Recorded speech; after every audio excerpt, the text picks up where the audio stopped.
নমস্কাৰ মৰমৰ ছাত্ৰ ছাত্ৰীসকল মই আজি তোমালোকক পঢ়াবলৈ লোৱা পাঠটো হ'ল পুতলা নাচ তোমালোকে হয়তো পুতলা নাচ কিছুমানে দেখা পাইছা আৰু কিছুমানে হয়তো দেখাৰ তোমালোকৰ সৌভাগ্যও হোৱা নাই তোমালোকক মই বন্ধৰ স্কুল খোলাৰ পিছতে পাঠটো পঢ়িবলৈ কৈছিলোঁ আৰু তোমালোকে পঢ়িছা তাত এটা বৰ ধুনীয়া কাহিনী আছে আৰু সেই কাহিনীটোৰে আমি বহুত কথা শিকিব পাৰোঁ তাত প্ৰীতমৰ মাক দেউতাক আৰু প্ৰীতমৰ মাক দেউতাকৰ লগত হোৱা এটা ঘটনাৰ কথা সেই পাঠটোত লিখা আছে এবাৰ কি হৈছিল প্ৰীতমহঁতৰ স্কুলৰ অৰ্থাৎ বিদ্যালয়ৰ খেলপথাৰখনত পুতলা নাচ দেখুৱাৰ এটা অনুষ্ঠান আহিছিল তো পুতলা নাচৰ জৰিয়তে দি আমি বহুত ধৰণৰ সাধু কথা চাব পাৰোঁ আৰু এজন কথকে সেই সাধু কথাবোৰ কাহিনী নিচিনাকৈ কৈ যায় আৰু বিভিন্ন ধৰণৰ পুতলাৰে এজন মানুহে সেইবোৰ নচুৱায় পুতলাবিলাকটো জীৱন্ত নহয় পুতলাবিলাক কিছুমান কাপোৰেৰে তৈয়াৰ কৰে কিছুমান কাঠেৰে তৈয়াৰ কৰে কিছুমান মাৰিৰে তৈয়াৰ কৰে অৱশ্যে আমাৰ অসমত কিন্তু এনেকুৱা ধৰণৰ পুতলা নাচৰ এটা পুৰণি দিনৰ পৰা এটা পৰম্পৰা আছে আৰু সেই কথাটো আজ তোমালোকক ইমানবোৰ কথা নালাগে পুতলা নাচ কি হয় সেই কথা জানিব নালাগে তোমালোকে এটা কথা ভালদৰে মনত ৰাখি থোৱা আৰু পাঠটোত উল্লেখো আছে যে পুতলা নাচ সূতাৰ সহায়ত নচুৱায় অৰ্থাৎ সূতাৰে পুতলাবোৰ টানি থাকে আৰু পিছফালৰ পৰা কথাবোৰ এজন মানুহে কৈ থাকে অৰ্থাৎ কাহিনীটো কৈ থাকে এতিয়া আহাচোন পাঠটোত থকা এই যে প্ৰীতমৰ মাক দেউতাক তিনিওকে আমি কেনেকৈ পুতলাৰ সহায়ত চাব পাৰোঁ তোমালোকে আহাচোন চোৱা মই আজি তোমালোকক পুতলা নাচৰ কথা তেনেকৈয়ে দেখুৱাম এয়া চোৱা প্ৰীতমৰ মা আৰু এয়া প্ৰীতমৰ দেউতা এবাৰ কি হ'ল পূজাৰ বতৰত প্ৰীতমহঁতৰ বিদ্যালয়লৈ এটা পুতলা নাচৰ দল আহিল গতিকে সন্ধিয়া সময়ত প্ৰীতমেও মাক দেউতাকৰ লগত একেলগে পুতলা নাচ চাবলৈ যোৱাৰ কথা এই যে প্ৰীতমে পুতলা নাচ চাবলৈ যাবলৈ পাব সেই কথাটো ভাবি প্ৰীতমৰ মনত বৰ ৰং লাগি আছে প্ৰীতমে আনন্দতে চাৰিওফালে নাচি ফুৰিছিল কিন্তু তাক আবেলিৰ পৰাই দেউতাকে প্ৰীতমক সাজু হ'বলৈ কৈ আছিল প্ৰীতমৰ আকৌ এটা কথা দেই সি তাৰ কামবোৰ নিজে কৰিবলৈ ভাল নাপায় তাৰ কামবোৰ সদায় মাকে কৰি দিব লাগে মাকে তাক কাপোৰ পিন্ধাব লাগে মাকে তাক খোৱা বস্তু খুৱাই দিব লাগে সেইদিনা যিহেতু তিনিও একেলগে ওলাই যাব লাগিব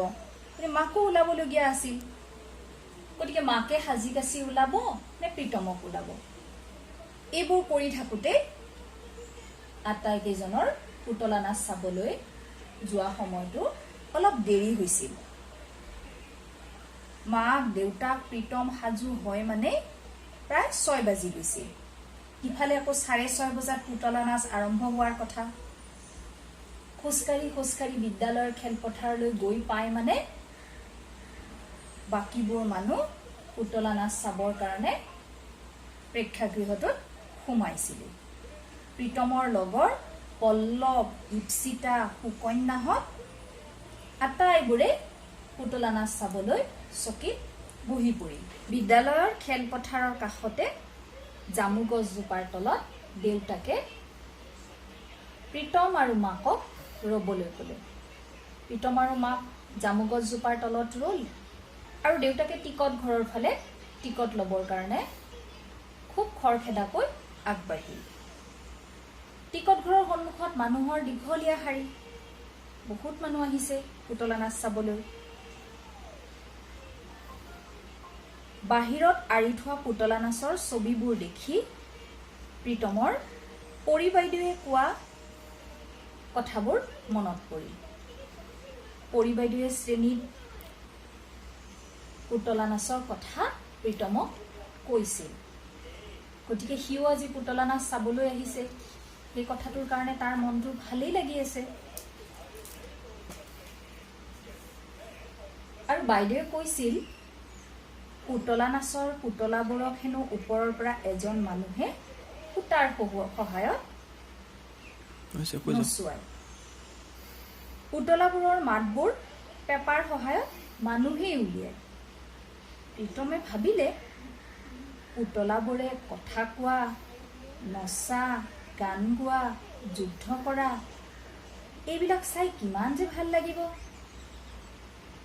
আৰু প্ৰেক্ষাগৃহৰ ভিতৰলৈ তাৰ সোমাই যাবলৈ মন গ'ল। কিন্তু সোমাবলৈতো টিকট লাগিব।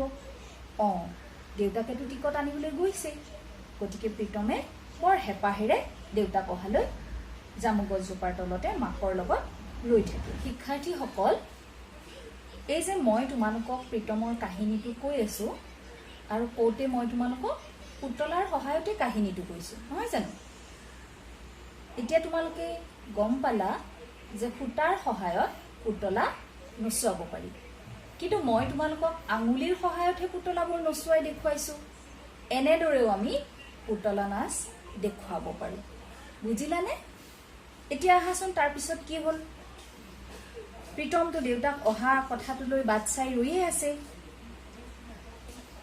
দেউতাকে টিকট ল'বৰ কাৰণে টিকট ঘৰৰ খিৰিকীখনৰ ওচৰ পাওঁ পাওঁ হৈছে।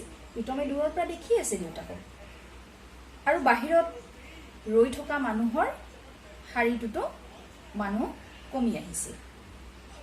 আৰু প্ৰীতমৰ লগৰবোৰ বাহিৰত কোনোৱেই নাই। তেনেতে কি হ'ল, দেউতাকে প্ৰীতমহঁতৰ ওচৰলৈ উভতি অহা দেখা পালেহি। আৰু জামু গছজোপাৰ তলৰ পৰা মাক আৰু প্ৰীতমো দেউতাকৰ ফালে আগুৱাই গ'ল। বৰ লৰালৰিকৈ গৈছে, কাৰণ প্ৰেক্ষাগৃহত সোমাব লাগে।